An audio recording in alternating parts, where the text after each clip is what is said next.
अथ अष्टविंशोऽध्यायः। दसवीं तिथि के महात्म्य के प्रसंग में दिशाओं की उत्पत्ति की कथा। मुनिवर महातपा कहते हैं, राजन, अब जिस प्रकार भगवान श्री हरि के कानों से दिशाएं उत्पन्न हुई वह कथा मैं कहता हूँ, तुम उसे ध्यान पूर्वक सुनो। आदि सर्ग के आरंभ में ब्रह्मा जी को सृष्टि करते हुए यह चिंता हुई कि मेरी उत्पन्न प्रजा का आधार क्या होगा। अतः उन्होंने संकल्प किया कि अब आभ्यंतर स्थान उत्पन्न हो। उनके इस प्रकार विचार करते ही उन परम प्रभु के कानों से 10 तेजस्वी कन्याओं का प्रादुर्भाव हुआ।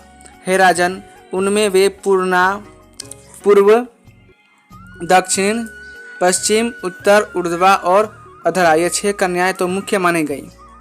साथ ही उन कन्याओं के मध्य में और 4 कन्याएं जो परम सुंदर रूप वाली, गंभीर भाव वाली तथा महाभाग्यशालिनी थी, उत्पन्न हुई। उस समय उन सभी कन्याओं ने बड़ी नम्रता के साथ शुद्ध स्वरूप ब्रह्मा जी से प्रार्थना की, देवेश्वर, आप प्रजा के पालक हैं, हमें स्थान देने की कृपा कीजिए। स्थान ऐसा चाहिए जहां हम सभी अपने पतियों के साथ सुखपूर्वक निवास कर सकें। अव्यक्त जन्मा प्रभु, हमें आप महान भाग्यशाली पति प्रदान करने की कृपा करें। ब्रह्मा जी बोले, कमनीय कटिभाग से शोभा पाने वाले दिशाओं, यह ब्रह्मांड 100 करोड़ का विस्तार वाला है।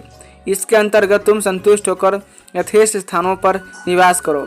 मैं शीघ्र ही तुम्हारे अनुरूप सुंदर एवं नवयुवक पतियों का भी निर्माण करके देता हूँ। तदंतर इच्छानुसार तुम सभी अपने अपने स्थान पर चले जाओ। हे राजन, जब ब्रह्मा जी ने इस प्रकार कहा तो वे सभी कन्या इच्छित स्थानों को चल पड़ी। फिर उन प्रभु ने उसी क्षण महान पराक्रमी लोकपालों की रचना कर एक बार उन कन्याओं को पुनः अपने पास बुलाया। उनके आ जाने पर लोक पितामह ब्रह्मा जी ने उन कन्याओं का उन लोकपालों के साथ विवाह कर दिया। उत्तम व्रत का पालन करने वाले राजन, उस अवसर पर उन परम प्रभु ने पूर्वा नाम वाली कन्या का विवाह इंद्र के साथ, आग्नेय विधि का अग्निदेव के साथ, दक्षिणा का यम के साथ, नैऋत्य के साथ, पश्चिमा का वरुण के साथ, वायव्य दिक् का वायु के साथ, उत्तरा का कुबेर के साथ तथा ईशानी दिक् का भगवान शंकर के साथ विवाह का प्रबंध कर दिया। उधर्व दिशा के अधिष्ठाता ने स्वयं बने और अधोलोक की अध्यक्षता उन्होंने शेषनाग को दी। जी, इस प्रकार उन दिशाओं को पति प्रदान करने के बाद ब्रह्मा जी ने उनके लिए 10वीं तिथि निर्धारित कर दी। वही तिथि उन्हें अत्यंत प्रिय बन गई। राजन, जो उत्तम व्रत का पालक पुरुष 10वीं तिथि के दिन केवल दही खाकर व्रत करता है, उसके पाप का नाश करने के लिए ये देवियां सदा तत्पर रहती हैं।